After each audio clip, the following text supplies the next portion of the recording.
Plantar fasciitis is an overuse injury of the connective tissue on the bottom of the foot called the plantar fascia. We see this often in people who are on their feet a lot, so people who have professions where they're walking around quite a bit. We see it in runners. We see it in people who are overweight. They're going to put more stress through their feet and through that connective tissue. It's characterized by pain first thing in the morning, right at the base of the heel. There, it might loosen up as we go, but this can be a chronic injury. It can stick around for a long time. So here are 3 tips to help manage your plantar fasciitis.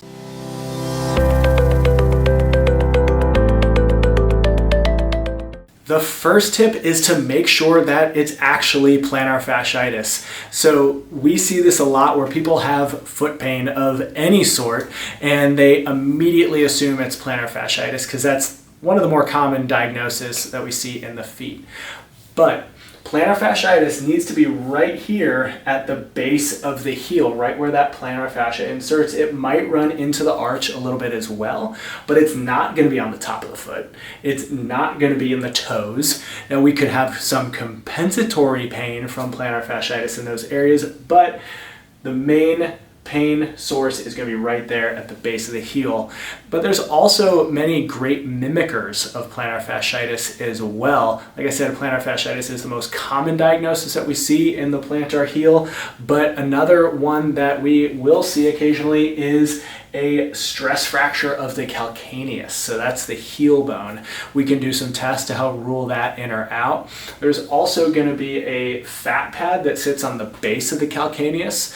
Fat pad syndrome is an overuse of the fat pad, and that can mimic plantar fasciitis. Another one is tarsal tunnel syndrome. So we have a carpal tunnel right here in our wrist where we can get carpal tunnel syndrome, but you have a tarsal tunnel in your ankle where you can get compression of a nerve, and that can cause plantar fascia-like symptoms as well. So before you go trying to treat your own plantar fasciitis, you want to make sure that you actually have plantar fasciitis. The second tip is not a long-term solution, but it can help make things feel a lot more comfortable in the short term, and that's going to be using a gel heel cup. These can be bought over the counter in a drugstore. You can get them off Amazon, but this is something that you put in your shoe. It provides some cushion, some extra cushion to your heel. You want to make sure you put them in both shoes as well so you're not uneven. But again, this can be a good short-term remedy for that soreness that we get in the foot.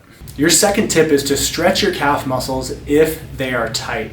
So tight calf muscles right here can cause changes in your gait that will cause you to put more stress on your plantar fascia. So if your calf muscles are tight, it's going to be really important that we stretch those out. If you head over to our YouTube channel, we have really good stretches for the calf muscles, and this video will be linked in the description below. But we want to make sure that we're keeping those muscles loose, keeping them moving, so we're not putting extra stress on the plantar fascia. Tip number 3 is to strengthen the muscles around the plantar fascia, around the foot, ankle, and calf as well. The stronger those muscles are, the less stress that we actually put on the fascia itself. So again, we have some great exercises on our YouTube channel for this as well, which I will link in the description.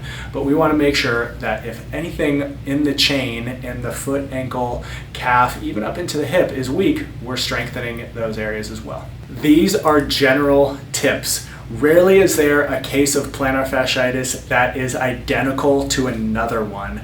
Everybody has their own little idiosyncrasies that we need to work through. So if you're dealing with foot pain that you think is plantar fasciitis, it is better to get it taken care of early so it doesn't become a chronic issue. And you want to get it taken care of by a professional that knows the differences between the different diagnoses that can cause pain in the heel, and a professional that knows how to manage the different types of plantar fasciitis that there are out there. So try these tips at home, but also make sure that you are seeing a medical professional as well. And we would be happy to help you out through that process. So if you're dealing with foot pain, please visit us online at TruMotionTherapy.com to learn more or to schedule an appointment.